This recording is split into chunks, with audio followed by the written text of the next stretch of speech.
have the honor of introducing Thomas Ransom. He is the head of sales and client experience strategy at Truist Financial.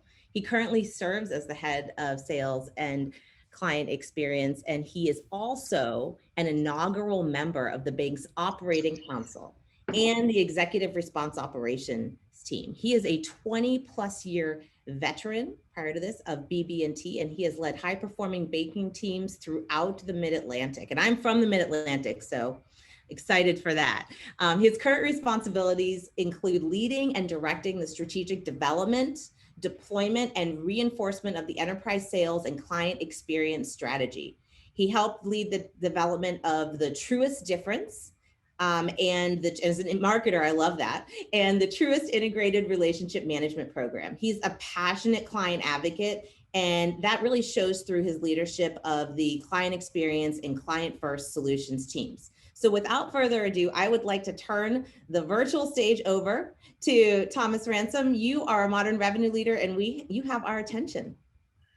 Thank you, Lauren, and thank you, Kelvin, for inviting me here. Listen, you guys did something that many people haven't done, which is get me and my former classmate Sekou together. I followed him, so he's a couple years older, but I followed him to Hampton Sydney, followed him to Public Policy International Affairs Fellowship. So it's great to be on here with him. So let me just share with you a couple of thoughts. Sekou's already stolen my line. I truly am a country boy. Okay, so I'm the first in my family to actually go to college and grew up in rural Virginia. And here's the first lesson I learned, which is relationships matter. People do business with people they like and trust. And so that's the very first principle I ever knew. And I've taken that with me my whole life. There are really two key things that I want to talk about today, which is it's all about the client. And the second one is living on purpose. And so here at Truist, here's an interesting thing. So you guys know, probably December of 2019, we announced this merger of equals, which is the 10th largest merger. Actually, it's the largest merger in over a decade. And so we've made the 6th largest bank in the country. So we announced that, and then COVID hits.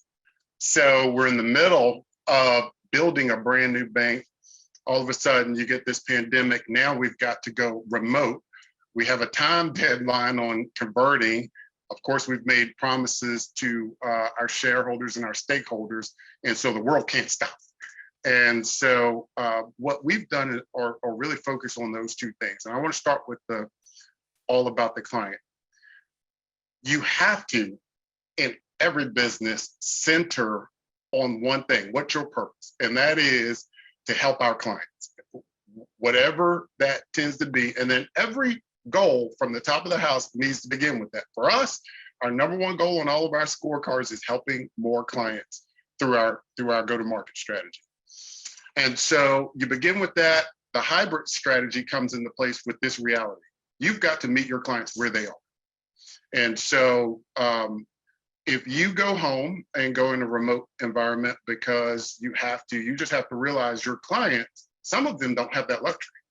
And so you still have to meet them. So one of the things we do is we made sure we built a voice of the client program that will capture how our clients want to be served. How are they feeling? Let's get that real-time feedback. So I survey and listen to over 1 million clients a year.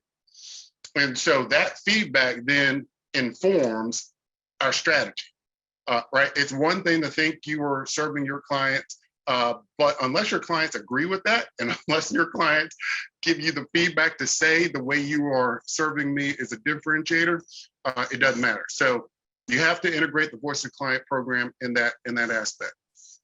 And then I want to loop back to the second point, which is living on purpose. And that is the most important piece. It's most important for a corporation to have that purpose, to live on purpose, and then as a team member to know your individual purpose, your why, right? So I've had my own personal purpose statement. It's been on my work desk, it's on my office desk here, which is to motivate and inspire people to instill this sense of belief that you can do the impossible, right? That is my own personal purpose. It connects with our corporate purpose, which is to inspire and build better lives in communities. When those two things intersect, you get this powerful unleashing of potential. And so I'll tell you, when I go around the country and as I talk to sales teams, I have five core principles that I think it's been successful for me. So I'll give them to you. This is how I lead. The first is gratitude. I don't think as a people leader, there's a better value to have than gratitude. This is the ability to appreciate, to let people know you see them, you see their circumstance, you see their sacrifice. You got to understand, particularly going through this pandemic, folks are spending more time at work than they ever have in an environment where they need to be with their family more than they have ever been. So you've got to show gratitude and appreciation. The second one, empowerment. No one likes a micromanager. If you hire me as a professional, give me the tool set, empower me to do the job. Huge, huge believer in that. The third thing is clear communication.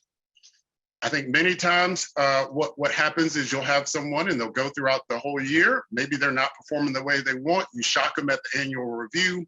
No one likes that. Clear communication. These are your goals. Every month, this is where you are. Let's agree, let's align. Let's come up with a plan to move forward from there. The fourth one, accountability. If I've empowered you, I've showed you appreciation.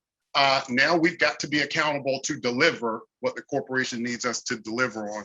And the fifth one, I think as a sales leader is the most important, which is support. No one wants the coach that is going to yell at you when you're down on the ground, you just got ran over, you just got scored on. You want that coach that's going to jump in there, get in the game, pick you up, get in the foxhole, give you some tips and say, hey man, I saw what happened there. Let me give you some best practices. This is maybe how we might approach it the next time. Teammates respond. The energy is built when they know that that leader is in there, they're engaged, they're in there battling with them. So just want to leave you with those tidbits. Kelvin, Lauren, thank you so much for having me. Sekou, I didn't bring that much wisdom, but I'm happy to follow behind you, my friend.